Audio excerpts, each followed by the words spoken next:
if you want to have a lot of ghost notes and like subtle things in there, but it's a library that just basically has only like rim shots and pretty loud hits in there. You can still program quiet ones, but they won't sound natural because they are just loud hits that are played back quiet. This is the Self-Recording Band Podcast, the show where we help you make exciting records on your own, wherever you are, DIY style. Let's go. Hello and welcome to another episode of the Self-Recording Band Podcast. I am your host, Benedict Hein, and I'm here with my amazing friend and co-host from Canada, Malcolm Owen Flood. How are you doing today? I'm good. I'm surviving. What a wild time to be alive right now. It's just madness out there. I hope everyone listening is doing okay and staying safe. Yeah, I hope so too. If you are listening to this like in a year from now or something, we are recording this during like the coronavirus outbreak and like countries being shut down and stuff. So we don't really know where this is going yet. Yeah, it's wild. I meant to go to Peru on Saturday. That trip's obviously totally canceled. There's no way I'm going anywhere right now. Oh, right. Like your trips are not going to happen right now, right? No, not for now anyways. So that one's postponed, and it was meant to be Thailand in May, and obviously like Southeast Asia is not doing so well with all of this. So I don't think that's going to be happening either, unfortunately. Yeah, I don't know. Everybody's taking a lot of measures to try and stop this thing though, so I hope that it kind of calms down and everyone's okay. Yeah, I hope so too. Like people that I know are stuck in the Philippines right now and they don't know. Oh, really? Yeah, they don't know when they are allowed to come back. So it's pretty wild. Yeah, and like if you're a musician and you're listening to this, which you're almost definitely a musician if you're listening to this podcast, it's I'm sure it's affecting you too. I've got a friend's band called Spirit Box that was just touring Europe, and they've had to call it and come on home. Like the music industry's just shut down across the world pretty much. It's unfortunate, but there's never been a better time to start workshopping an album from your home studio, I guess. Absolutely. I hope that positive things will come from this. And who knows, maybe like when you're listening to this episode, this will be in, I don't know, 4 weeks, 5 weeks or something, because we are always recording these in advance. So maybe it's all better by the time this airs. Right. That didn't even cross my mind. Yeah. Let's hope so. Let's hope it is that absolutely. way.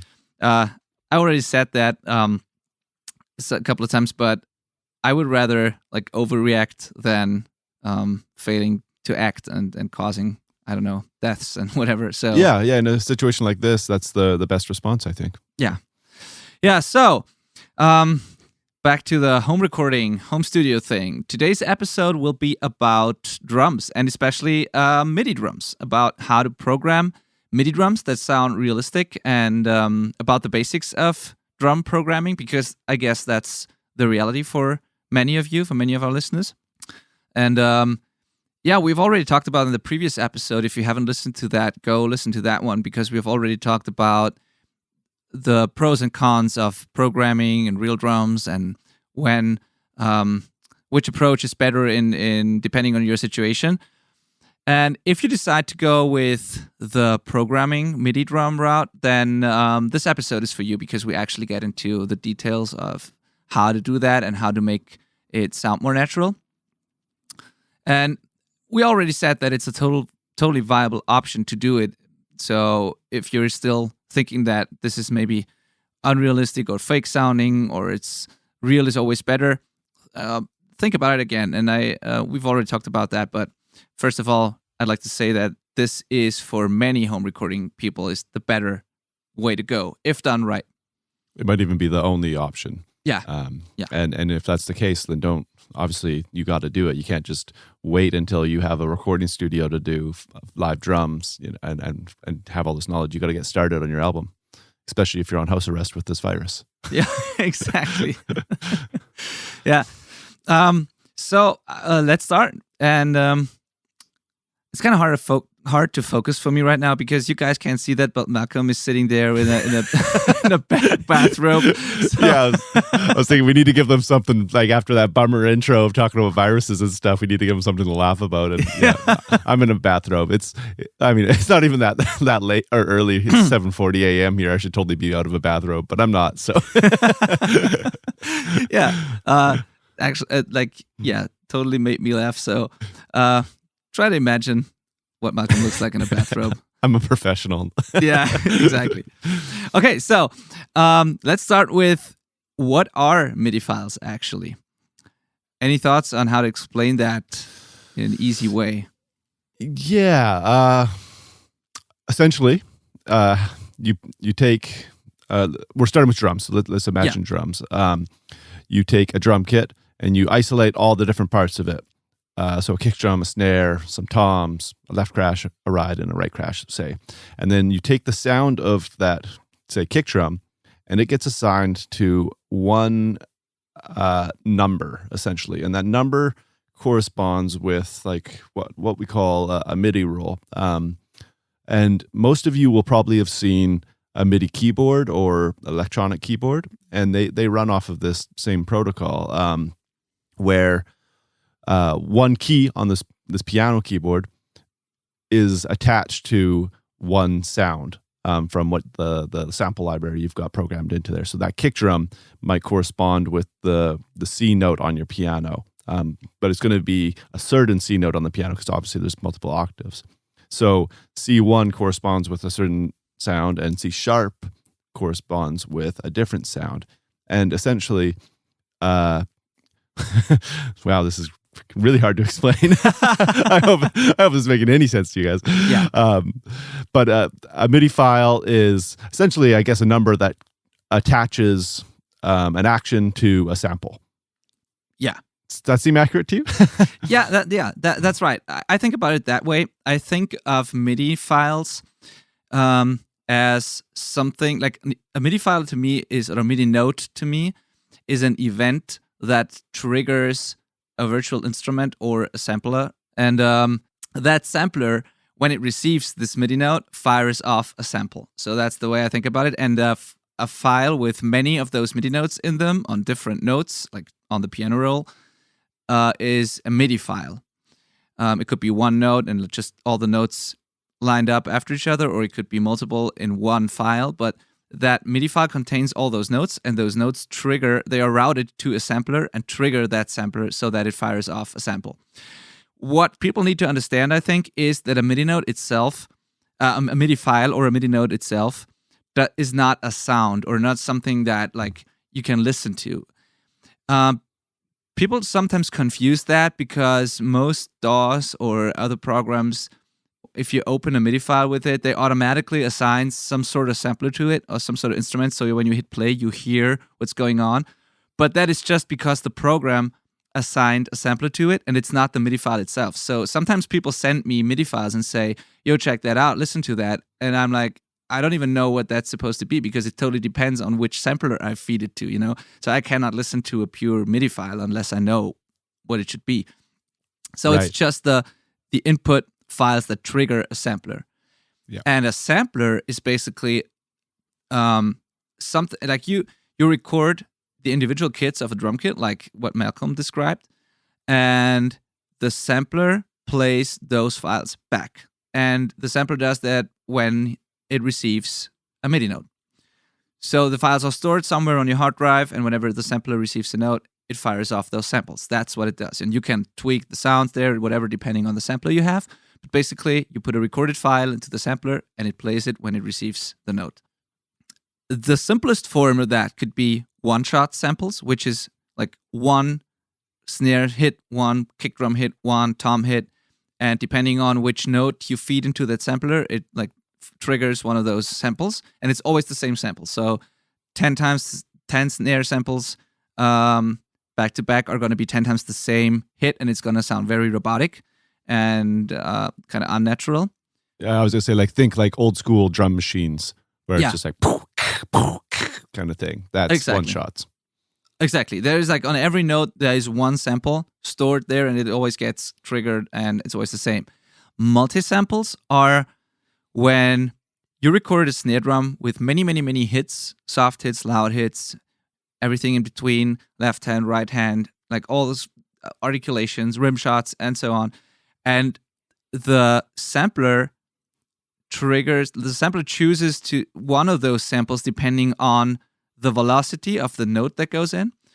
The velocity is a parameter that you can adjust in the MIDI note. And if the velocity is low, the sampler will fire off a quiet sample. And if it's higher, it will fire a louder sample. And then also, if it's really sophisticated, for the same velocity, there might be different samples. So that if you have 10 times the same MIDI note with the same velocity, the sampler will choose out of 10, 20, or 100 samples that have been recorded, and will do it randomly so that it's not the same sample, for example, in a fill or something, so that you don't get the machine gun effect as much. Yeah, that's the way I think of it. And the last thing I want to add here is which sample gets triggered depends on the MIDI map, the drum map. And that's basically a file that has all the info on like a C is a kick drum, and a D is a snare drum, and a G is a tom, or whatever, on your piano roll. And you can change that, you can edit that, you can reassign stuff, but different samplers can have different MIDI maps. And so in one sampler, the C can be a kick drum, on the other sampler it can be an octave down or a totally different note or whatever you decide to do. So basically, you have the notes, you have the sampler, and then you have the map that connects the two and makes sure that the right samples are triggered. That was explained well. Cool. So that's the technical part of it. To really get that, you should just open your DAW, create a MIDI track, create a sampler track, route the MIDI track to the sampler track, draw a couple of notes in, and look at the MIDI map, and then you will find out what it will do. I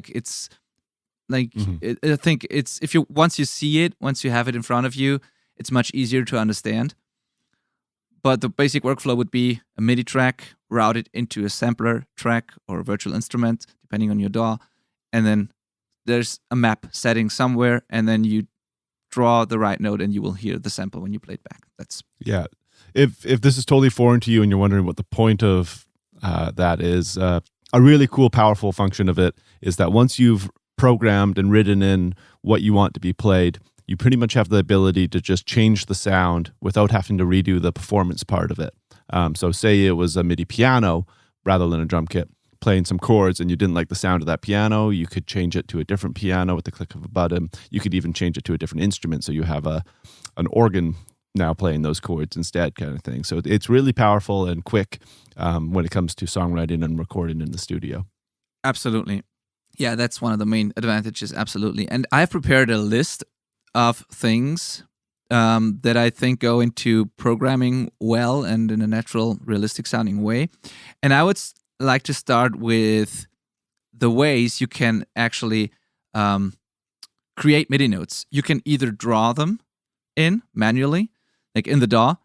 You can create an event and then put MIDI notes in there, which is tedious, but you can be very accurate and go in every detail.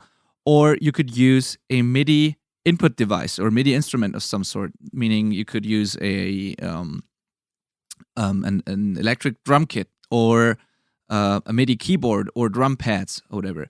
And those things are connected to your computer through a MIDI cable and your interface, or USB, MIDI over USB, or Thunderbolt or whatever you have.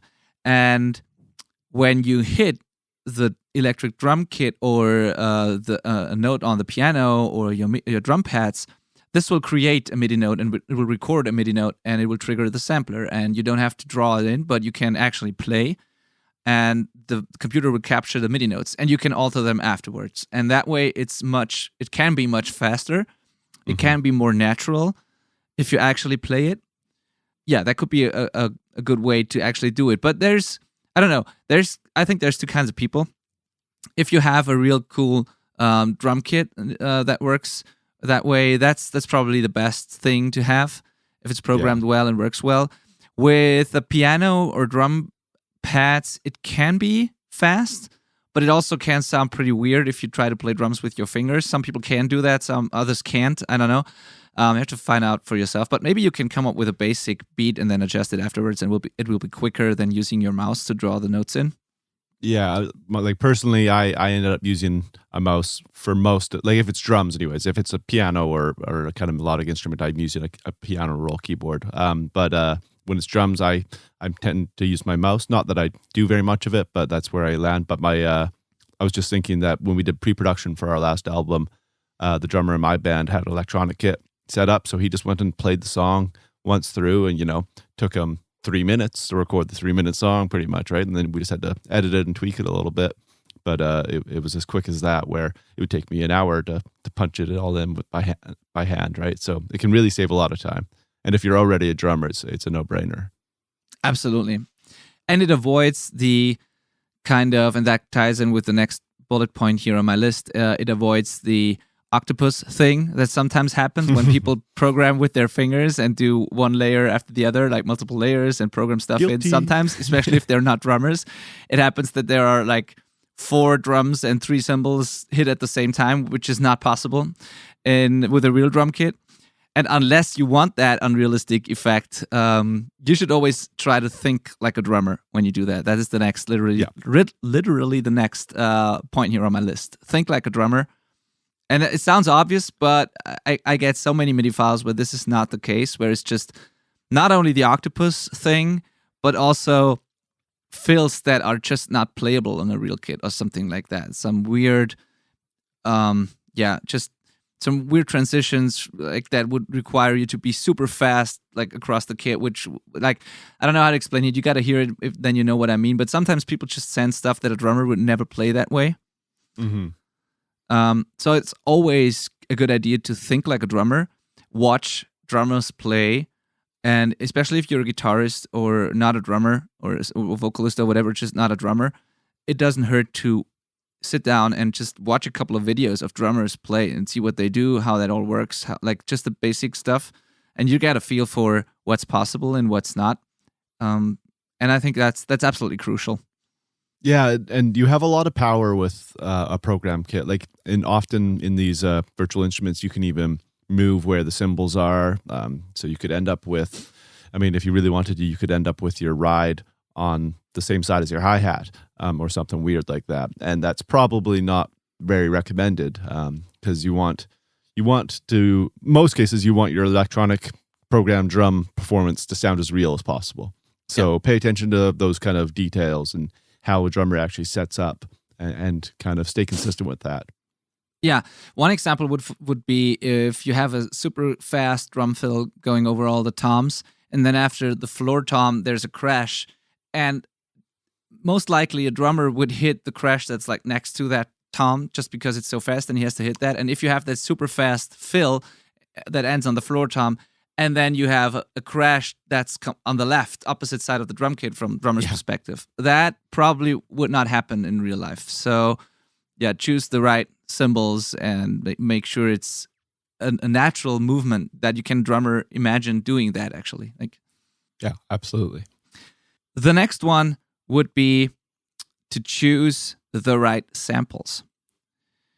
Also sounds obvious, but as we said, there are multiple drum libraries and samplers out there, and they all are different. Like some have more samples, others have less. Some are one shots, some are very sophisticated, and the way they react to the MIDI notes that you put in is just different. Some sound like full on, full of energy and hard hitting with pretty low velocities, and others you have to really use high velocities if you want that sound. And so be careful with the samples. Make sure they fit the song, first of all, and the style that you're going for, the genre, but also how they react to your programming. And if it's like, if you want to have a lot of ghost notes and like subtle things in there, but it's a library that just basically has only like rim shots and pretty loud hits in there, you can still program quiet ones, but they won't sound natural because they are just loud hits that are played back quiet,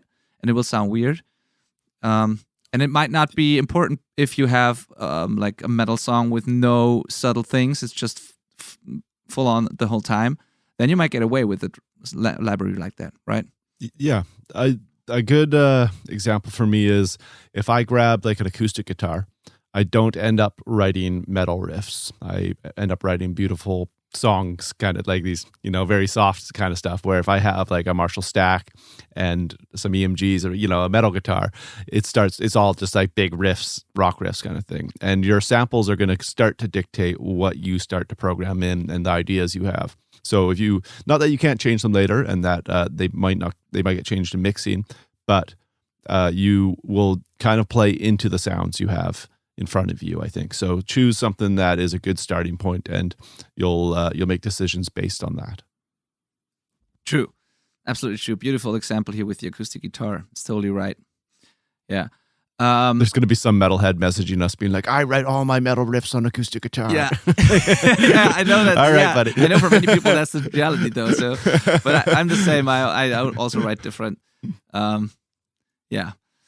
Okay, so then the next thing here on my list would be to use the multi-output of the sampler. What I mean by that is there are samplers that have a built-in, or most of them actually have a built-in mixer. So if you have a drum sampler, a drum virtual instrument, virtual drums, they have a built-in mixer usually. So the kick, snare, toms, the individual channels that are triggered, the individual samples, you can mix them within the instrument, and then it puts out a stereo file, a stereo track, and you have that as one stereo track in your DAW, which is cool for writing, and it's totally fine. But once you plan to send it off to mixing, you want your individual parts of the kit on individual audio tracks. You want to be able to render them to individual audio tracks. So if you have a drum set with a multi-output option, like the Kontakt ones, or some, like basically most of the good ones have that option, you can route the individual pieces of the kit to individual tracks in your DAW. And then when you render it, when you export it, it will export a kick track and a snare track and a tom track and stuff like that. And you want to do that. Also, it doesn't hurt to do that from the beginning when you program, because the reasoning behind it is if you do that, you think of it more like a real drum kit and not just some notes that trigger some instrument. But if you have it in front of you, like the kick, the snare, the toms, everything like that, you can treat it just as if you had recorded a real drum kit. And I would highly recommend to do this. Yeah. Me too. And just the mixing capabilities you're going to have from individual tracks on your DAW rather than using the built-in mixer stuff in the program is way hugely improved and going to be the workflow you're already used to. So it doesn't really make sense to learn the inner workings of this virtual instruments mixer, to me anyways.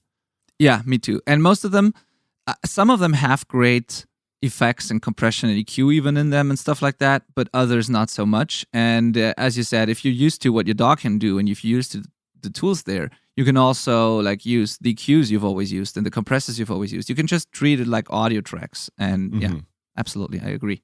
The next point is, I said you should watch a drummer. You should maybe watch videos or watch your drummer play. And that goes along with the next thing here, because it's use a reference track. And there's multiple ways you can do that. I often recommend that people just, when they're in the jam space, they just record their drummer with the phone or one microphone or whatever you have. Just a basic recording where you just get a feel for how he or she actually plays, so that you can have that as a reference and compare it to your programmed drums, just to make sure you have the dynamics right. You get, if there's a crescendo that is actually in there, if there are ghost notes, what's the feeling in general. It really helps to keep it as realistic and close to your real performance as possible. So I like to do that when I program drums, and I always tell people that they should try doing that, because it's just much easier with a reference. Just try that. Did you ever do that, Malcolm? No, you kind of blew my mind with that one. I was always asking my drummer, does that feel right? But if we just had a reference, that's such a good idea. That makes a ton of sense. I love that idea.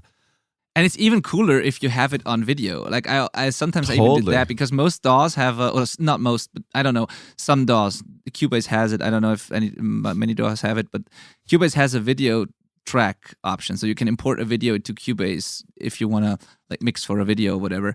So you can actually record a video of your drummer on your phone, import that into your DAW, and then watch him or her play, which makes it even easier because then you also see which side of the kit are the cymbals and stuff like that. So that's even cooler if you have that option. Yeah, that's genius. This is kind of unrelated, but it is a cool trick that I heard from what's his name? Jens.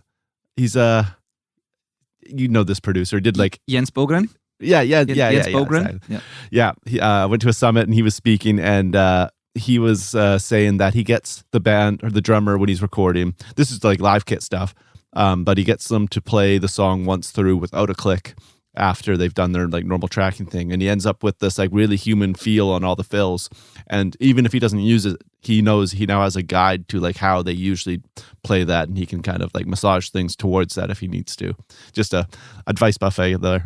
Whoa, but that's actually super cool. Yeah, it's the same thought behind it actually. I never did that, but that's pretty cool because very cool. Then you get an idea of if the drummer is usually a little like laid back or like whatever playing style they have, and you can recreate that or make sure you don't do something completely opposite of that. Absolutely. That's a cool trick. Very absolutely very cool. Thanks. That's basically it. Try the reference thing. That's it with this bullet point. Then next one is adjust the velocity after you've programmed it or played it. That especially is the case when you don't do it manually, but you do it with an electronic kit or drum pads or something like that. Because if you do it manually, you might do that as you go. But if you record with an electronic kit or drum pads, many people just do that and then they leave it like that and they render it and that's it. But those things probably don't trigger all too accurate. Like sometimes many drum kits maybe do. I don't know if you have an expensive like Roland electronic drum kit and it's set up properly, it will trigger pretty accurately, I think. But if you use drum pads, if you play with your fingers and not on a real kit, it won't be the exact feeling that you want, and the velocities will kind of be all over the place. So you might, after you've programmed a part, you might want to zoom in and adjust the velocities by hand so that when you have a fill that the right hand is slightly louder than the left hand, because that's most often the case, or that a fill goes from quiet to loud, or that like the downbeat or the 1 and 3 are a little maybe pronounced versus the 2 and 4 or whatever of your bar. So stuff like that, you want to dig in there and adjust that to match the feel of the real drummer as much as possible. Yeah, you'll find that certain things track better than others. Like often kicks will track pretty good. You know, there's not a lot of nuance to be found there. But things like hi-hats on electronic kits really struggle. Getting them to be open or closed the right amount. I haven't had a lot of success with that. So that's where I kind of focus on like tweaking and humanizing until it sounds like a real person played the groove on the hat. Oh yeah, I think hats and cymbals in general are probably the hardest thing to get to sound natural. You can get away with pretty static shell programming sometimes, but with the cymbals and hi-hats especially, you can almost always spot that if it's not done properly. So yeah, you have to play around with it a bit. It totally depends on the sampler, I guess, on the virtual instrument. Some do it better than others, and yeah, you have to get the programming right. I think one common mistake here is that people use they set their velocities too high for cymbals. So right. A good drummer controls the cymbals and the hi-hats, and maybe there's a hard crash on the one or something. Yeah, that's the case. Those have to be explosive often, but the consistent hi-hat patterns and stuff like that are usually pretty controlled when a good drummer is playing. So you don't want to have your velocity at 120 and above all the time, but you want to use low velocities, as low as you can get away with it, basically. And that's what a real good drummer would do, and that's which sounds natural most of the time. And also with your crashes, some hits might be, for some hits it might be the right decision to make it loud and explosive, but especially if you play like a chorus and you basically play the crash throughout the chorus and stuff like that, you don't want every hit to be full on, because that just sounds weird. And right, same thing. I think that you have to be most careful with that and try to use the velocities with like as low as you can, I think. Yeah, that's when you think about it, it's a lot like recording real drums. It's like off so many times. It's like, okay, soften up on the cymbals a little bit, smash the kick and snare, but like be easy on those cymbals. They're going to be loud enough. Don't worry. So it's the same thing, isn't it? Totally. And and you have to get a feel for how your virtual drums react, because as I said, they are totally different. And what you might program a drum groove that sounds excellent in one kit, and then you swap it out and try a different one, and it sounds totally weird and unnatural. That can absolutely be the case with the same MIDI file, because those libraries just react differently. Especially listen to the hats and cymbals, and play it to your friends or other people. Because if you sit there and program drums for hours, you might lose perspective and think it's okay, and somebody who's hearing it with a fresh perspective immediately spots the robotic feel of it. That's it. But with the velocity. And do you have anything to add here, Malcolm? No. I think that's kind of like paying attention to the velocities and the dynamics of the hits is kind of half of the battle of humanizing your tracks. But you also have to look really closely at the timing and how gridded things are. So if they're quantized or not. So maybe we should talk about when do you decide to quantize something on one of your productions? Excellent. That's the next point on the list: to quantize or not to quantize, and the humanizing part, which go hand in hand. What do you think? What are some applications where like hard quantizing might be the best option, and what are situations where it's not good to do that? I feel like I kind of like pretty gridded things more than some people. So I might kind of veer towards that a little more than some people would, because I find that like the dynamics, it's tricky though. As long as there's like good dynamics and feel in the hands, if it's a tight kind of close to gridded performance, it doesn't really seem to bother me. I think it still sounds pretty good. So I can often get away with my kicks and snares being pretty on the grid, but I tend to leave like hi-hats and stuff between it alone. And that's kind of been the middle ground I'm working with usually. Absolutely. But it does depend. Like the like more ballady a track is, the less I try to do to it. The more I know that I'm going to be stacking giant layers of guitars and guitars and guitars and guitars on top of each other, the more I'm going to kind of decide ahead of time to be a little tighter, just to make that tracking possible and have it as tight as I know I'm going to want it in the end. Yeah, agreed. What about you? It kind of changed over the years for me. I've started but I guess this was just because I was lazy, just as many people are. I thought I talked myself into not overdoing it with the quantizing and stuff, because I thought that's more natural, and that's like, if you quantize too much, it will ruin the feeling and the vibe. But actually, once I got around to do it and learned how that actually works and listened to more and more professional stuff, then I realized that that's actually not the case, and that it's for many people just an excuse, so that they feel better about their not so great performances. And that's just a reality. That's just a reality. It's so true. That's just so reality. True. Many people also, like with real drums, many people send me their stuff and say, oh, by the way, we wanted to keep that as natural as possible. We want to be organic and stuff. And I listen to the tracks and I immediately know that's just an excuse because they either didn't want to invest the time or money to get it right. Because part of it is true. I mean, of course, I'm not telling you to make everything 100% accurate and robotic and stuff. Nobody wants robotic music, but there's a difference between keeping an organic, natural feel and having actual like mistakes in there or stuff that just distracts the listener, because it's a very fine line. I think if you have it a little bit off the grid, just a tiny little bit, it's okay. But like just what a really good drummer would do. But as soon as it's too much, it's just distracting. It's not doing anything for the music. Like there's no benefit in having an quote unquote organic performance if it's just distracting, and it kind of when you listen to it, you lose focus, and it's, I don't know. It just keeps the listener engaged in the song if it's right, if it's done right.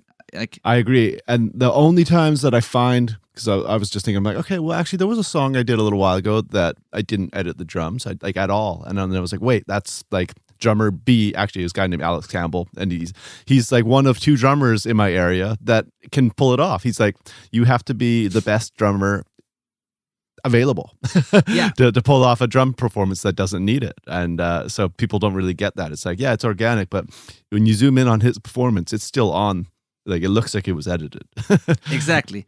And also, if a really good drummer is not on the grid, then they are not, like, it's not random. It's not one hit is early and the other one is late and stuff. Yes. But they do it like intentionally or just because they have a great feel for it. And they are usually constantly a little late, or they rush on purpose when there is a fill or whatever. And like, it makes musical sense. It's not, it's intentional. It's not like randomly. And that's the big difference to what many amateur bands do, or people who think they want to have an organic performance, because there is often random. It's not on the grid, but it's not really that, like, I don't get it. It's just, it doesn't help the song.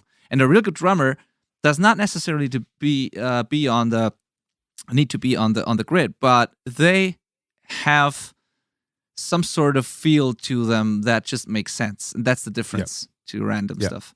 Yeah, there's a deliberate feel they're applying to the song. They're trying to put the snare a little behind the beat or on the beat or ahead of the beat. Like, it's all a conscious decision.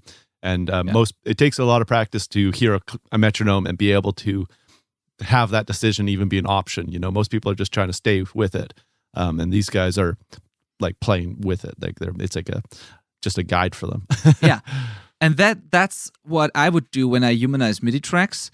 I would use something like the reference track or a demo or whatever, and watch what the real drummer does, and then use that. And I would start by quantizing it to the grid 100% in most cases, and then I would go to the reference track and see if there's some characteristic to that drummer.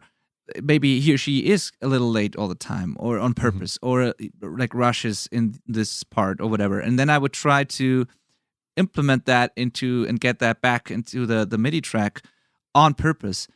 But if not, if it's supposed to be on the grid and they just can't pull it off, then I will just put it to the grid. What you can do is, with the humanize thing, many DAWs have a humanize function, or in Cubase it's called the logical editor, I think, where you can add in, like, make these notes between, like, I don't know, put some of them 10 milliseconds back and the others 10 milliseconds in the other direction or whatever. You can like put a range in there, and then it will randomly move notes a little bit. And you can use that very slightly, I think. You can try if you like that. Maybe it sounds a little less robotic. Maybe you should try it in fills or something to avoid the machine gun thing. There it can help sometimes. You can play with that, but don't overdo it, as I said, because random timing changes is not what a great drummer does. So those algorithms do it, but it's not what a real great drummer does. And with the velocity, it's the same. You can try humanizing, and you can put a range there as well. You can say, I want all my snare hits to be between, I don't know, 115 and 125, or like whatever. But if you do that randomly and not intentional, it will also not reflect the feeling of a real drummer, because they usually pronounce certain hits and not just some. You know, because when you do it randomly, it could be that the 1 and the 2 are loud, and then 3 and 4 are quiet, or something like that a real drummer would not do. Yeah. And so, be careful with that. Use it a little bit maybe, but definitely don't overdo it here. And it's tedious, but if you humanize, I would do it intentionally and by hand, basically, depending on where the song needs it. I agree. It's worth knowing how to use that function as well, the humanize auto function, and like understanding the parameters, but it's definitely not a crutch to lean on. Yeah. So long story short, now I'm also leaning towards quantized drums, and I'm all kind of doing the same thing that you described. That I've at first I try to get the kick and the snare like on the grid, and maybe leave a little bit of, I don't know, whatever is in there in the right hands and the hi-hats and rides. Mm-hmm. I sometimes do it with fills. Yeah, I almost always vary the velocity in the fills just for the machine gun thing. Right. Yeah, totally. I, as much as possible, I'll also try and move like whole chunks, like, so if there's like, if I know I wanted it a little tighter on the grid, but he just played the whole part ahead, I might just move that whole part back kind of thing, rather than just chopping up every hit and moving that kind of thing. And then you end up with an averaged kind of performance that's closer to the grid. And sometimes that's enough. Again, depends on the music. You really got to use your ears. That's what it always comes down to. Use your ears. Yeah, absolutely. And the weird thing here is we're talking about making program some drums sound natural, and we're basically telling you to program them to the grid. But that sounds more natural than those random velocity things that people do sometimes, because that's what I said. It's not something a real drummer does. So sometimes people try to make it real and organic, and then it sounds even more fake in a weird way.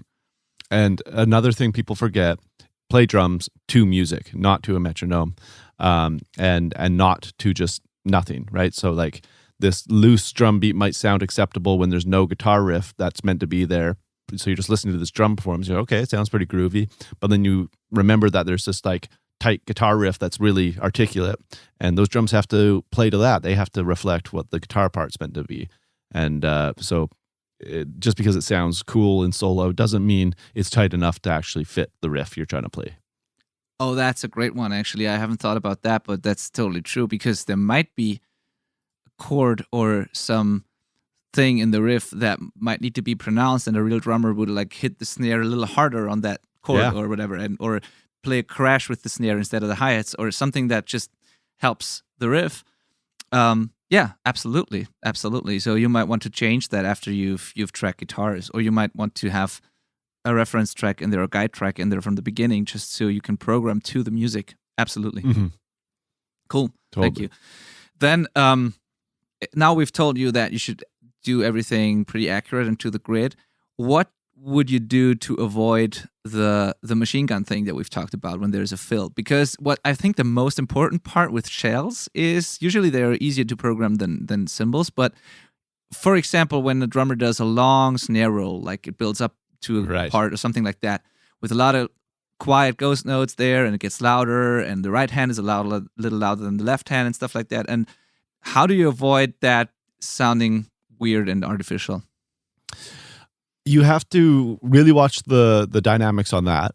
And sometimes it does come to not gridding it, like letting some of the like hits rush a little, or even the whole thing can kind of speed up sometimes. That's what naturally a snare roll speeds up by the end of it, right? And that can be okay as long as it's not too much. So it's a case by case kind of situation whenever there's a fill. I like have to zoom in on that fill and tweak until I'm happy. Sometimes it's just turning down. Like if you think there's a right and a left hand, and on a drummer doing a snare fill like that, they're probably not going to hit the same velocity with both hands.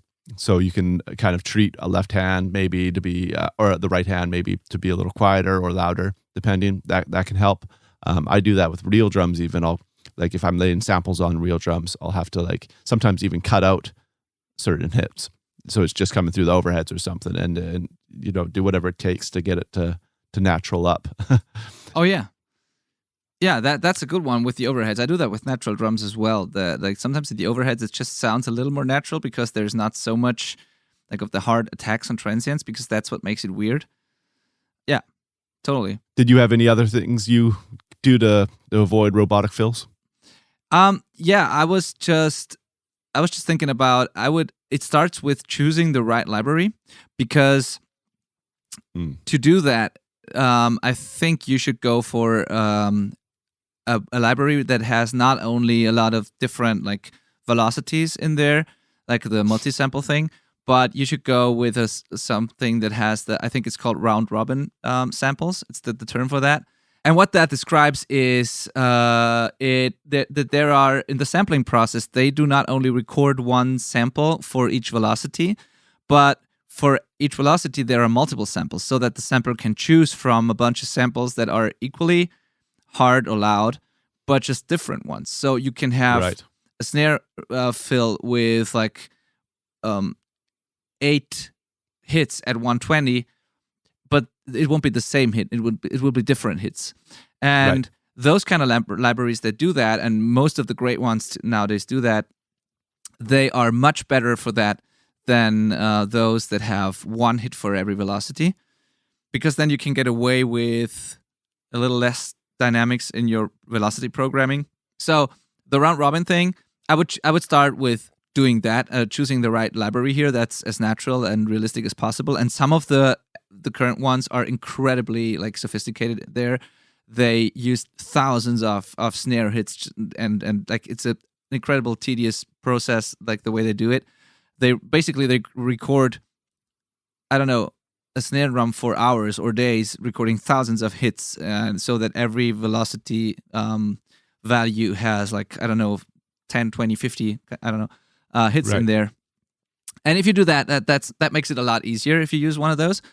And then I go in and I will do a lot of velocity adjustments, and sometimes one point up or down makes a lot of difference. Like, I don't know, for some reason, just one of the samples might work better than another one, and I really go in there and make sure it works. I tend to program the right hand a little louder than the left hand. That's one thing also that I do. So when there's 4 hits and it starts on the 1, I usually do 1 and 3 a little louder than 2 and 4. Right. That almost always sounds more natural to me. Then, and that comes with experience. Some hits, in some fills, the second hit is actually louder than the first one, or it's the third hit that's the loudest. Like, the more drummers you track, the more you get a feel for that. And sometimes, like, people tend to start with the first hit being the loudest in a fill, but that's not often the case, or not always the case. So sometimes it's more natural to start with a quieter hit, and then the second one is actually louder, depending on what you do. Same with flams. Sometimes the first hit of a snare flam is quieter, and then the next one is the really loud rim shot. And you have to like kind of get a little more experienced with that and just listen to what drummers actually do. Maybe record a drummer do a fill, like when he or she does a fill, and just look at the waveform, like which of the spikes is the loudest and the quietest, and just like replicate that. So I really go in there and play with the velocities a lot. I do a little bit of timing, humanization sometimes, but I think it's mostly in the velocities for me and choosing the right samples to avoid the machine gun thing. Yeah. If you haven't noticed, guys, we really take this serious. Getting the drums right is really important. You probably didn't realize, if you haven't done this before, like how deep you might want to go. Yeah. And there's one thing to be said. I think we touched on that briefly in the previous episode.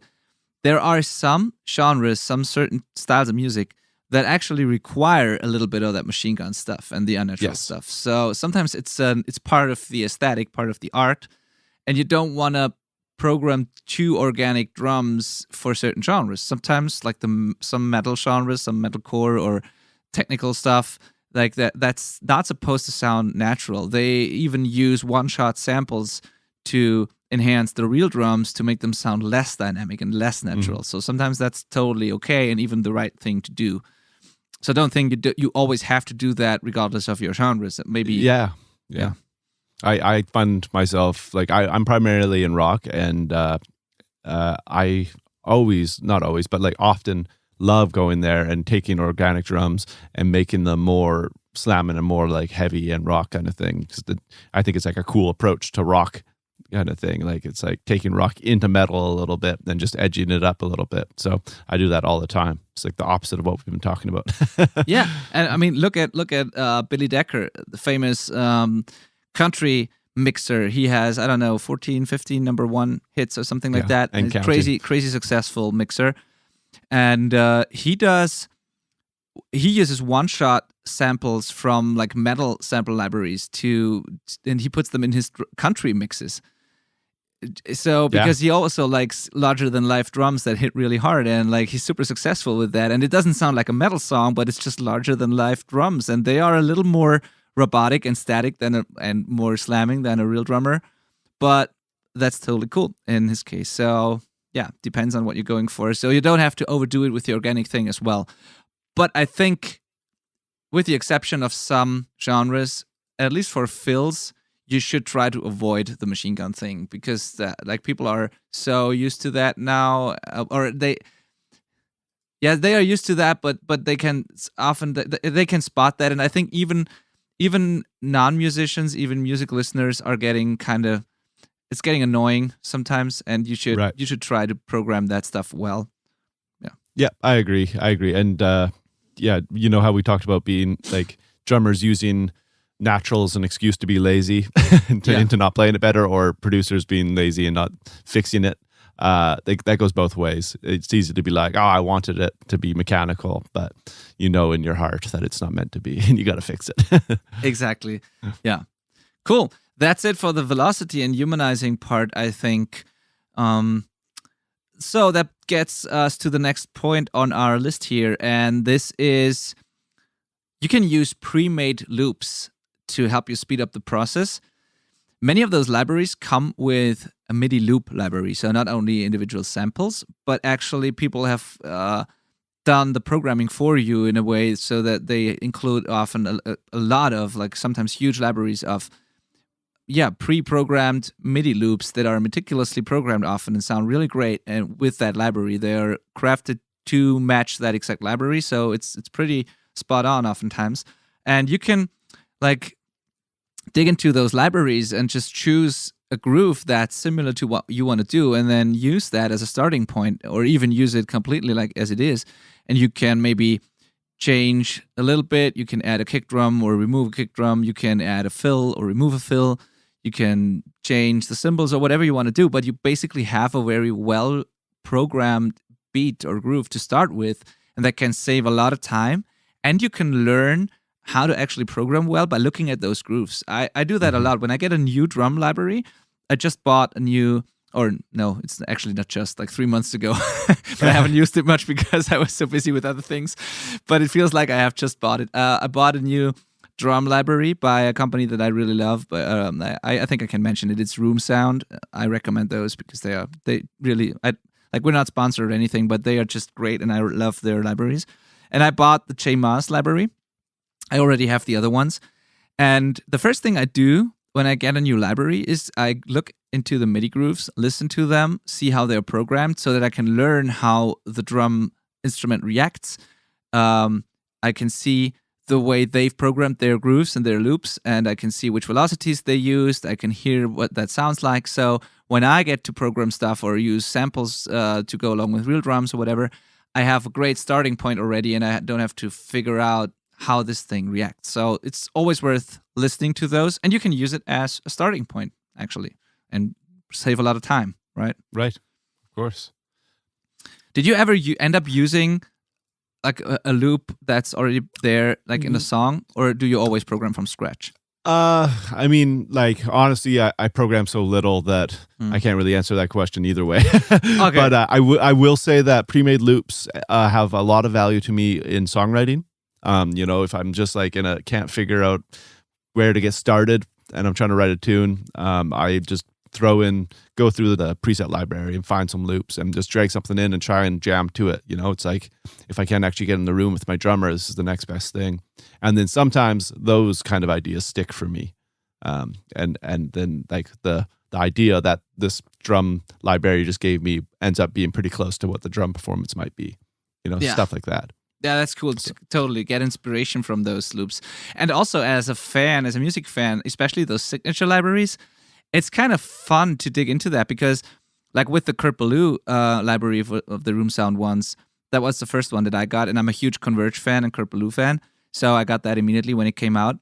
And Ben Collar, the drummer from Converge, played MIDI loops for that, and it's actual parts from songs on their records. And he's a crazy technical, fast drummer, and it's kind of hard to hear and figure out and remember what he plays when you listen to the record. But with that loop, you can see exactly what he does. You can slow it down so you can practice and really get what he's doing. You That's can very learn cool. so much from the drummer and what he actually does, not only for programming, but drumming in general. You can just learn so much and you can understand how those drum grooves work. As I said, you can slow them down and stuff and listen to them. So that's exciting as well as a music fan with those signature libraries. It's just cool to hear and see and be able to play with those iconic drum grooves that you've listened to on the records. Totally. Yeah, it's pretty wild technology when you think about it. Absolutely. So crazy.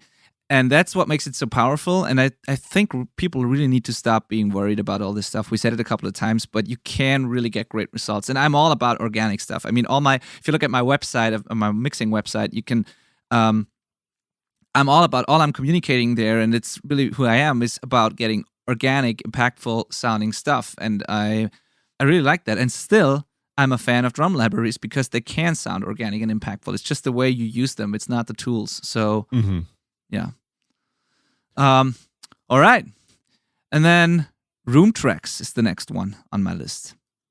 Before I start with this one, I want to ask you, Malcolm, are drum room tracks, like for real drums or any kind of drum kit, are they generally important to you in getting a huge drum sound, rock drum sound? Yeah, absolutely. Hugely. They're like my favorite part of recording drums these days.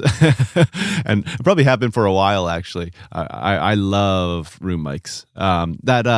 I mentioned earlier that there was like a drum performance I recorded that we didn't end up editing. And the only mics we used on that were the room mics. And then we did use the kick and snare. Actually, we beefed it up, I forgot. But we started with just like getting rid of the rest and just having the room mic pair and being like, that's what we want. So it can be like essential, I think. What about you? I have a feeling you're in the same boat. I love room mics more than anything. Like period. I just love room mics. Drum room mics is the best. And I like all sorts of weird mics in weird places. I like the real big room mics, like everything that's not a direct close mic. I like to play with that stuff. Sometimes I just end up muting it, but I like to have the stuff there to experiment with it. And the room mics are always a big part of my drum sound. And if I don't have room mics, if people don't send me room mics, I will always create fake rooms, almost always create fake rooms or trigger room samples or whatever, just because it just doesn't work without those. Most of the time, I can't think of many situations where I was like, I don't want to use room mics at all on this drum kit. Like, it does not happen really. It's just, if you think about it, if you listen to drum kit, even if you're in a small room, even if it's direct and not like a huge reverb thing or whatever, you're not listening to it with your ear like next to the drums. You don't stick your head like next to the drums. You don't hear the kit that way. So it's always more realistic and more, it always feels more like a drum kit if you have that distance and like that room information there. And it does not mean huge reverb tails necessarily, but just some room information. And I really love like big explosive kind of room sounds. I just love how they sound. They make like explosive rooms help drummers that are playing not as hard. Like, it always seems like if you have an explosive sounding room and you compress it a lot, it always makes the drummer seem as if he would hit harder. Adds energy, absolutely. Yeah, so I love them. And the reason that we're telling you this is because many of those drum libraries have room samples in them. They have faders and tracks with room samples that are also real samples that have been recorded in a real room. And sometimes people just mute those when they export drums and send them to mixing. I had that often. Or people ask me, like, should we even include those room mics? Do you even need them? Because they think I will add some sort of reverb or whatever I want to the drums. But I would say absolutely use those room mics. Play with them, export them, and send them off to mixing, because people kind of confuse room and reverb sometimes. And while I might add a plate reverb or something, some reverb to a snare or whatever, that's a different thing than the actual room mics that have all of the kit in them, like the cymbals, the shells, everything. So, yeah, absolutely. Use those room mics, put them on individual tracks, export them with the rest of the kit. I can always mute them and trigger different room samples if I don't like them, but I prefer to have the real room mics there because they will have the cymbals and everything, and you will need to adjust maybe the balance in those room mics, and you can do that easily with those drum libraries. You can tell the sampler how much cymbals, how much of the shells you want in there. But if you solo the rooms, it just should sound like a real kit that's just well balanced, and then you're good to go, basically. Maybe when in doubt, maybe I would put a little more of the shells in there and less of the cymbals when in doubt. Right. But yeah, absolutely play with those, see what they do to the sound, and absolutely export them and send them with the rest of the kit. Yeah, anything else you have to add to that, Mike, before we wrap up? I think we've probably overloaded their brains with information. I think so. Yeah, that's it. So, thank you for listening. Hope you've enjoyed this episode. Thanks, guys. See you next week. Bye. So that was it with today's episode on programming drums and making your MIDI drums sound more natural, more realistic, more impactful sounding. And you've probably noticed that I did the majority of the talking in this episode, and that was not because I'm a narcissistic, egotistic person who wants to talk all the time. But I mean, I do talk a lot, and I love to talk, but I much prefer having conversations with Malcolm. It was just because I prepared this episode. I had a lot of the bullet points ready, and I just went through them. And I wanted to not banter as much and get to the point because the list was so long. So in future episode, I'm well aware of that, and I will try to make sure that it's more of a conversation, and I look forward to that. So I hope you are okay with that. I hope you got a lot of tricks and tips and value out of this episode. And yeah, can't wait for your feedback. Can't wait to hear your thoughts. Send us your program stuff if you want us to listen to them. We're always curious to hear how people implement the stuff that we're talking about. And if you haven't yet, go to theselfrecordingband.com/community and join our Facebook community. It's free. It's a Facebook community of like-minded people who are recording themselves in their practice room, in their jam space, people like you listening to this podcast right now.